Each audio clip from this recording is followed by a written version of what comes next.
Hey guys, and welcome back to Battlefront Updates and a very exciting video because Respawn just released the first teaser for the Fallen Order sequel called Star Wars Jedi Survivor. And although it is a pretty short teaser, it shows us a lot, and on top of that there's plenty of information from interviews around this reveal that I wanted to go over in this video, because a lot of those interviews and certain quotes that they posted actually explains a lot of stuff in the teaser that initially might get really confusing. So I wanted to break everything down in a big video, and I'm so happy to finally have some awesome Star Wars gaming news to talk about again, so make sure to stick through the full video. Before I get into all the details, I wanted to give a quick shout out to my sponsor Elgato, who just turned 10 years, which means they're having some amazing bundles on some of their gear, whether you want to pick up their microphones, lights, or cameras. They're having some of the best deals they've ever had on those products, so make sure to follow the link in the description below and don't miss out before the sale is over. But now let's get into the full breakdown of this trailer. Before I get into the trailer, I actually wanted to give you some base information that they revealed out on StarWars.com, which is the fact that the game first of all releases in 2023, something that had previously been leaked, and I think it makes a lot of sense. I'd rather have them spend proper time on the game and make sure they release it as polished as they possibly can.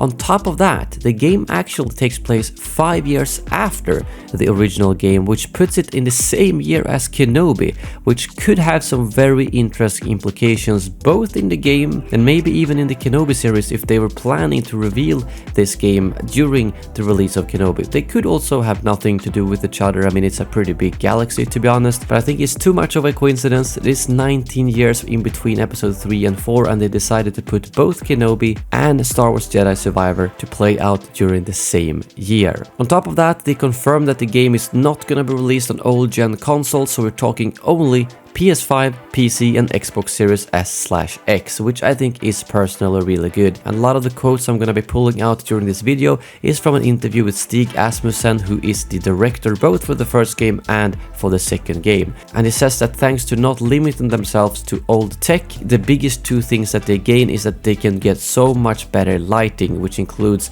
ray tracing and simply making the game look so much better. And on top of that, the new consoles obviously have blazing fast drives, which means that they allow them to load in tons of content really quickly. And now they don't have to compromise, they can actually push the limits of the graphics and the game, since they also know that everyone's gonna be sitting on SSDs. So now let's head over to the actual trailer and try to break it down as much as we can, and I will add in some quotes and some interview parts that explains parts of this teaser. First of all, we get to see the Stinger Mantis, what seems to be broken down and probably abandoned. It's not like 100% confirmed if it's completely decommissioned, but based on these shots it makes it look like they haven't been using it for a while, and it might have taken a big hit shortly after the first game. And while they're showing this, the trailer is actually being narrated by someone who a lot of people, including myself, actually thought it was the Grand Inquisitor, because they show him later in the trailer and it is the same race as the Grand Inquisitor, a POW from the planet Utapau, and the way he speaks to Cal really makes it seem like it could have been the Grand Inquisitor. But when they show this image on StarWars.com, it actually says an Imperial Senator makes a dangerous deal on Coruscant. So it is not the Grand Inquisitor, because it does look very different than the way the Grand Inquisitor looks in Kenobi, which had me really confused at first, but it is a completely different character. And this character is actually seen kind of putting his fingers on a box, and that box then later shows Cal's lightsaber. I wasn't at first sure if this was maybe a different scene where Cal stored his lightsaber in a box, but that's also explained on the website, where it says Cal's lightsaber falls into enemy hands. So my guess is that somehow this Imperial Senator got his hands on Cal's lightsaber and he has to try and get it back. And then we get to a really interesting part that we don't really know much about, where Cal is fighting some unknown hooded figure with a red lightsaber. It's definitely not an Inquisitor, because the outfit doesn't look like an Inquisitor. It is not an Inquisitor lightsaber, and it just looks like a different fighting style, to be honest. I don't know who this could be. I mean, it kind of looks like Revan, but obviously it can't be Revan because he was been dead a long time ago. But who knows, maybe it's like a new version of Starkiller, a canon version of Starkiller, or just a completely brand new character such as Taron Malicus from the first game. It's really hard to guess, but I would love to hear in the comments below who you think it could potentially be. And then probably the biggest part of the trailer, a character in some type of a Bacta tank that BD1 and Cal are looking for. The description even says Cal and BD1 search for answers in uncertain times.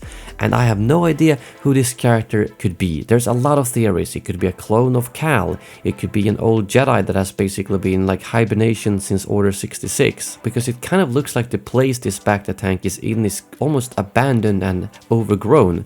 So it feels like someone has been in that Bacta tank for a long time, and considering it's called Survivor, I think it would be really cool if this leads up to him potentially like reviving a Jedi from being in hibernation, although that Jedi will eventually have to die anyways, but I think that could be really interesting. And to bring in a few quotes from Stig here, who actually explains this a little bit more. First of all, BD1 will be with Cal. He says that they're a special duo and we don't just think about Cal, we think about Cal and BD1. And a lot of people have been afraid that the crew is not going to be in the game, considering that the Stinger Mantis seems to be broken down and the fact that they aren't shown in the trailer at all. But he also says that's why it's called Jedi Survivor. They are in dark times and Cal and the crew are doing whatever it takes to stay alive. That might mean that they are making connections with people that in other times might be considered unsavory. And I'm assuming that might be referring to the Imperial Senator I talked about earlier in the video. And considering that he says Cal and the crew are doing whatever it takes to stay alive, I think that Seer, Grease and hopefully Miriam will all be in the game at some point. They might not be flying around and be together as a crew the whole time, especially considering that we see Cal alone a lot and him and BD1 searching for answers in uncertain times.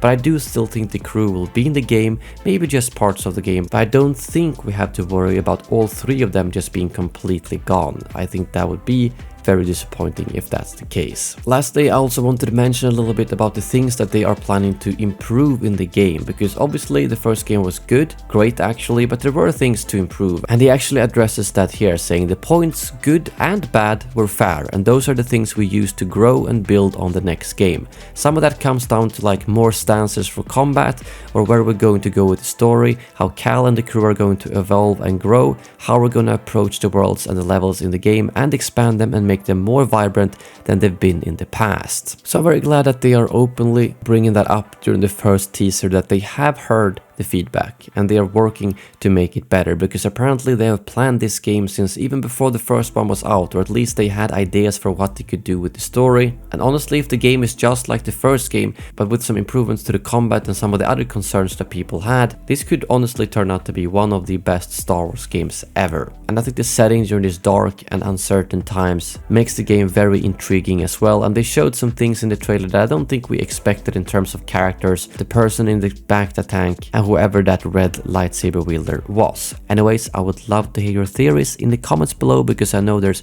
a lot of things to analyze and guess when it comes to this trailer.